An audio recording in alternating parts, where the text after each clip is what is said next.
За сайн мэцхан үзэгчдээ өнөөдрийн манай ярилцлагын зочноор улсын хурлын гишүүн Амар Жаргал оролцож байна. За Амар Жаргал гишүүн бол өөрөө улсын хурлаас одоо огцрох өргөдлөө өөрөө өгсөн байгаа.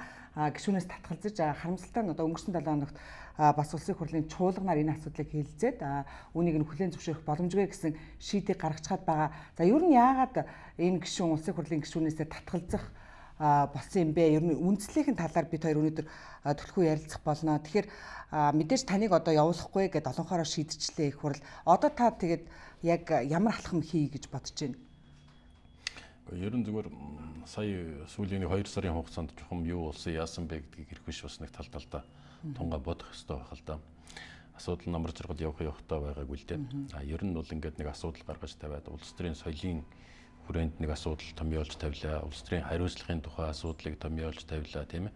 Тэгээ энэ хүрээнд дотор чухам одоо энийг дагалдаад ямар асуудлууд хөндөгдөв, ямар асуудлууд ил тод гарч ирэв гэдэг ингээд юмнууд бол бодохоор юмнууд бол бишгүй л байна л да. Одоо хамгийн наад зах нь улсын хурлын гишүүн гэдэг хүн хүсэлт гаргачихсан байхад тэр хүсэлтийг яаж хилэлцэх ёстой юм гэдэг нь бол байсангүй шүү дээ. Чинь ийшээгээ орон ил гэдэг хүмүүс байдаг болохоос биш энэс гарыг гэсэн хүмүүс байдгүй учраас тэр нь бол зохицуулалт огт байхгүй байх ч гэдэг. Тэгээд чинь нэг өвтөн сар болж иж хилэлцэж байх ч гэдэг. Энэ нь зөв юм уу, буруу юм уу? Одоо ингээд ерөнхийдөө нэг прецедент тогтчихлоо шүү дээ. Дахиад иймэрхүү асуудлууд гарч ирэх юм бол за тэр Амар Жаргалын асуудлыг тухайн үед нэг хилэлцэж байх үед бол ингээд нэг сар болсон юм шүү. Тэгэхээр сар байлгаж болно ч гэдэг юм уу гарч ирэх нь байна. Тэгэл ер нь зүгээр улсын хурлын өөрийнх нь үйл ажиллагаатай холбоотой асуудлуудыг л аваад үзэхэд бол иймэрхүү асуудал гарахад байнгын хорон чухам яах ёстой юм, байнгын хорооны удирдлага яах ёстой юм, улсын хурлын удирдлага яах ёстой юм. Тэр хооронд нь ер нь улсын хурлын удирдлага, байнгын хороо гэдэг энэ хоёр институтын хоорондын харьцаа нь одоо чухам ямар байх ёстой, харилцаа нь ямар байх ёстой, яаж ажиллах ёстой гэдэг ингээд маш олон асуудлууд гарч ирлээ л дээ. Тэгээ би зүгээр юу гэж бодож байна гэхээр бол ямар ч улсан нэг тийм гүнзгий юм руу нордгоо махад ядаж ин ил гараад нүдэн дээр ил харагдсан энэ юмнууд дээр бас нэг ирэх биш сууж тунгайн бодож холбогдох хүмүүс за эний чинь бол ингэх ёстой юм байна шүү, тэгэх ёстой юм байна шүү гэсэн ийм нэг үнэлт өгнөлтүүд бол хийх болов гэж бодож байна. За тэгээд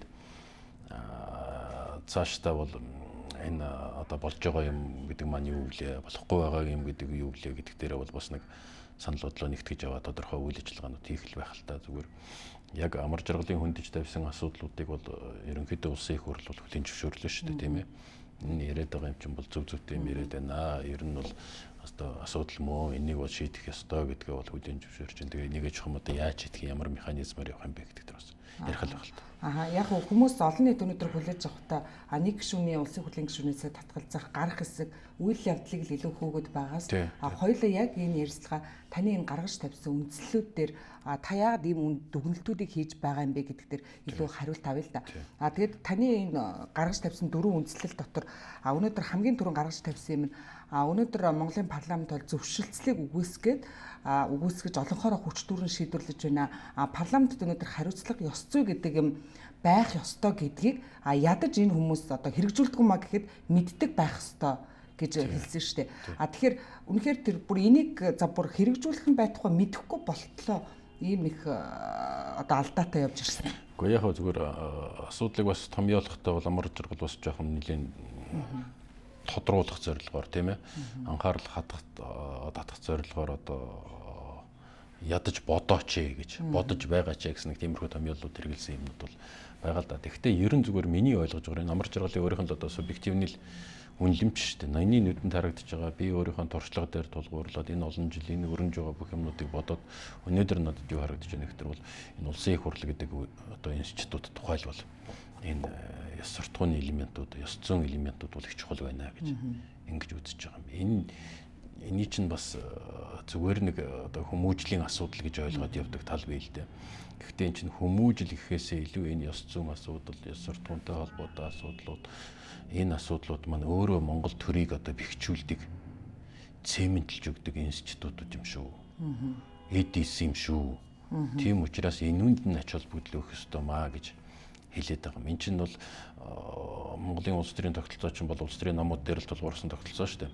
Тэгээд улс төрийн намууд ингээд сонгуульд оролцоод тодорхой судал аваад тэгээд улсын их орноо удирдах тэр мандат аваад ингээд явж байна. Тэгээ энэ харьцаа маань өөрөм жишээ нь одоо ямархан маягаар өрнөх ёстой юм. Би олон болчихсон гэдэг тэрүүндээ одоо эрдээд ингээд яваад байх хэрэгтэй юм уу? Эсвэл нөгөөд нь би цөөнх болчихлоо гэдэг одоо ингээд бас тонирхаад яваад байх юм уу? Эсвэл энэ дээр өөр одоо ямар нэгэн тийм харьцаанууд байх хэрэгтэй юм. Тэг хин илүү их хариуцлага хүлээж байгаа юм. Олонх болсон хүчин илүү их хариуцлага хүлээж байгаа юм уу? Цөөнх нь илүү их хариуцлага хүлээж байгаа юм уу? Хэрвээ олонх гэж үзэх юм бол тэр илүү их хариуцлага хүлээнэ гэдэг нь чухам ямар хэдлэр илэрх хэрэгтэй юм.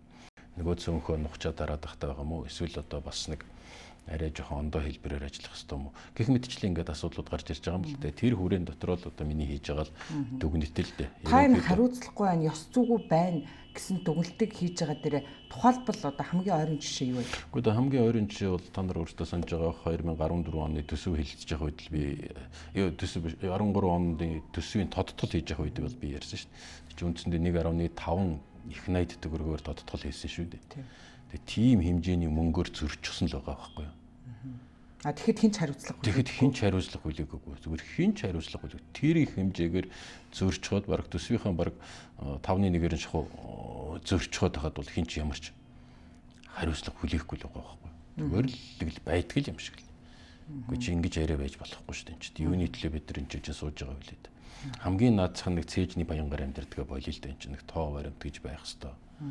Тэгэхгүй өнөөдөр юу болж байна гэхээр өглөө аль хөлнөөсөө боссон тэрнээсээ хамаарал нэг хууль ороод ирдэг. Аль хөлнөөсөө боссноос хамаарал нэг юм ороод ирдэг. Нөгөө бодлого нэг хаана байгаа. Нөгөө зэгцтэй юм хаана байгаа.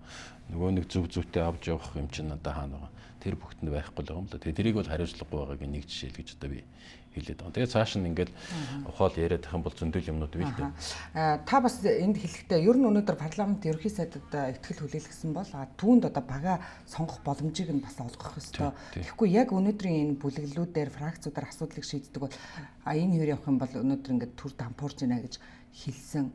Тэгээд үнэхээр энийг бол тэгж явж чадахгүй байна уу? Ерөнхий сайдад ажил хийчихсэн боломж байхгүй гэж бодож байна. Засаглалын энэ нэг тэнцвэрийн асуудал байгаад байгаа юм дээ. Энийг бид нар одоо болтол ер нь нэг тийш нь болгож өгөхгүй байна. Өнөөдөр Монгол Улсын ерөнхий сайд гэдэг нэг хүн харахад одоо асар их эрх мэдэлтэй одоо мундаг юм шиг боловч үнэн хэрэг дээр одоо хариуцлага алдсан нэг сайдыг хариуцлага тооцох их тэр эрх мэдэл нь байхгүй л байгаа байхгүй юу? Яагаад гэвэл өөрөө тэр одоо хүнийг одоо хариуцлага тооцоод ажлаас нь чөлөөлчих чадахгүй. Яах ёстой вэ гэхээр заавал тэр асуудлыг их хурлд оруулж ирнэ. Тэгээ их хурлд оруулж ирээ. За энэ нөхөр одоо би хариуцлагагүй байна гэж үзэж байна. Энэ ажлаа бол хангалттай хийж чадахгүй байна. Тийм учраас би энэ нөхрийг одоо ажлаас нь чөлөөлье гэд хэлэхдээ нөгөө их хурл дээр чинь нэг бөө маргаан үүсдэг. Бөө маргаан үүсдэг. Тийм байна, ийм байна, инглээ, тэглээ гээл авч үү. Тэгээд нэг хэсэг нь авч үлдэн үлдэхгүй гээл тийм үү. Тэгээ эн чинь одоо юу болж байна гэхээр бол нэг тийм одоо өөр ингэсэн лобби бүлэгтэй юм шиг. Тэгээд айгүй бол тэрүүгээр одоо шантаж хийж эхлэх нь шүү дээ. Хэрвээ чи намайг ингэм бол би тэгвэл засгийн газрыг чинь нөхцруулах тухай асуудал тавьж шийдэх гэдэг юм уу гэдэг. Ингээд ячих тэр нөгөө ерөнхий сайдын чинь эрх мэдлийн асуудал бол үндсэндээ байхгүй болчихж байгаа байхгүй. Харахад эрх мэдэлтэй хүн юм шиг мөртлөө хариуцлага хүнтэй тооцож чаддгүй. Гэх мэтчлэн ингээд ийм юмнууд байгаад байгаа байхгүй. Тэгэхээр ийм юмнууд байна. Энийг нэг зэгцэлж нэг тийш нь болгоё. Тэр парламентын засаглал гэж яриад байгаа юм бол үнэхээр манад одоо үндсэн хуулиар тэгж намжуулчихсан байгаа юм бол энэ парламентын засаглал чинь сонгодог хэлбэртэй оргий. Ерөнхий сайд нь энэ засгийн газрын гишүүдээ өөрөө томилдог. Тэр системийг бид нар бүрдүүлээд өгье л доо гэж хэлээд байгаа юм байна. Энэ бол маш том тогтолцооны асуудал. Тогтолцооны асуудал. Энийг өөрчлөхөд одоо яг юунаас эхлэх хэвтэй. Бүгд л одоо асуудлыг ярихдаа энэ угаасаа тогтолцоонд байгаа. Угаасаа ийм байхад хинч харчаад ялгаагүй дээ л гэсэн тийм. Гэхдээ энэ одоо тэгээд яг энэ асуудлыг шийдье гэдэг ингээд шийдвэр гаргах юм бол одоо энэ дээр засгийн газрын тухай хуулинд өөрчлөлт оруулж болно шүү дээ. Засгийн газрын тухай хуулинд өөрчлөлт оруулах маягаар энийг шийдчих болно. Би бол заавал энийг бол нэг үндсэн хууль руу авчиад байх шаардлага байхгүй л гэж бодож байна. Дараагийн нэг том асуудал бол улсын их хурлын одоо улсын их хурлыг тараах хэрэг байж. Би ерөнхий сайдад бол тэр эрх байх ёстой гэж үздэг хүн байхгүй юу? Яагаад тэгж үзэж байна вэ гэхээр бол эн чинь өөрөө их хариуцлагатай шийдвэр шүү дээ. Улсын их хурлыг тараах шийдвэр ерөнхий сайд гаргана гэд одоо жишээ нь улсын их хурлд засгийн газар төсвөө оруулаад ирлээ. За энэ жил Монгол улсын төсөв энэ нь одоо орлого нь 100 төгрөг байна. За зарлага нь одоо 110 төгрөг байна. Тэгээ 10 төгрөгийн зөрүүтэй гарахын тэрийн одоо алдагдлыг нь бол би ийм их усүрээр ингээд санхүүжүүлнэ гэж ингээд тооцоо. Энэ дээр бол одоо миний одоо байр суурь юм байна гэдэг ингээд төсвөө оруулаад ирэхдээ нөгөө улсын их хурлын тэрийг хилдэж байгаад үгүй ээ. Улсын их хурлын энэ улсын төсвийн чинь орлого нь бол 200 төгрөг байна. зарлага нь 400 төгрөг байна.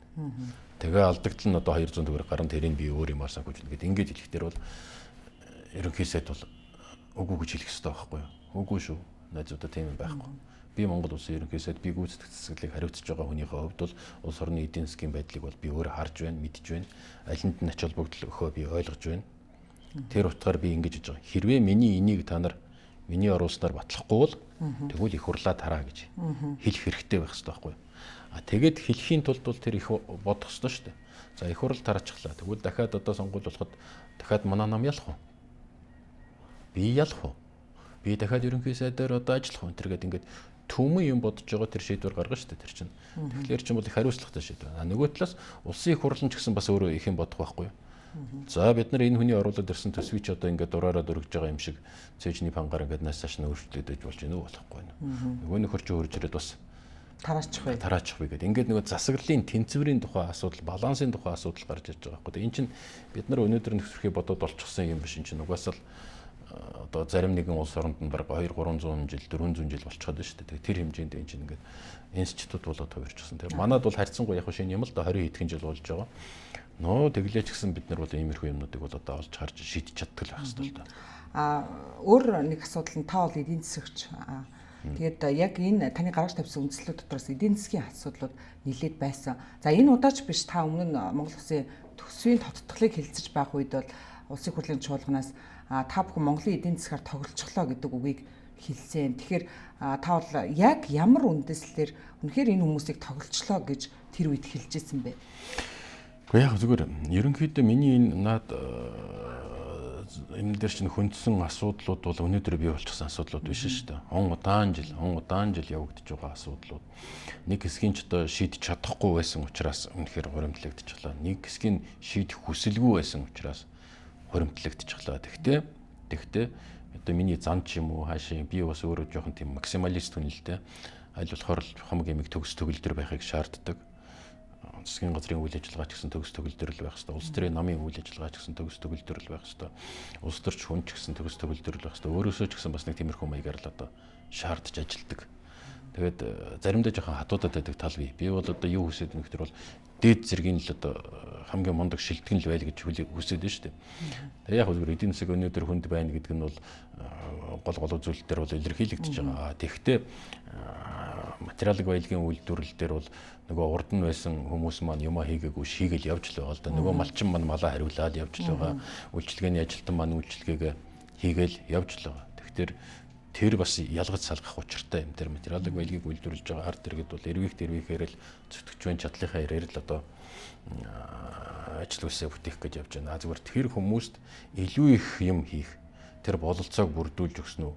Тэр бололцоог бүрдүүлж өгдөг тэр тогтвортой байдал, эдийн засгийн тогтвортой байдал гэдэг юм хангаж бид нар өгч чадж байна. Тэгээд эдийн засгаас цааш нь ингээд өсгөөд дээш нь аваад явдаг юмнууд дээр бид нар чухам юу хийчих вэ гэхлээр л бол үнэхээр болохгүй л байгаа байхгүй. Одоо жишээ нь манай зөвхөн л одоо ганцхан жишээ хэлэхдээ хөрөнгө оруулалтын хэмжээ ихтэл бараг 80%-аар 4.1-ээр шахуу 5.4-ээр шахуу унчихсан л байх жишээтэй. Зарим нэгэн салбар дээр 70 хэдэн хувь унчихсан л байх жишээтэй. Тэгээд тэгж салбарт нь тийм одоо бараг төгшүүр зарлагтж багтахаар шахуу тийм нөхцөл байдал үүсчихсэн байхад хээв нэг юу ч болоогүй юм шиг явж яадаг сайд байж болох юм уу болохгүй юм гэдэг асуудал байх л жишээтэй л дээ.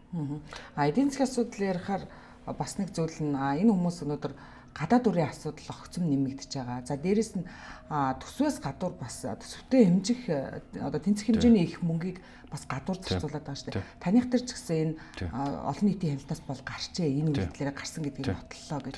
Энэ эдийн засагт ямар хохирлтой вэ?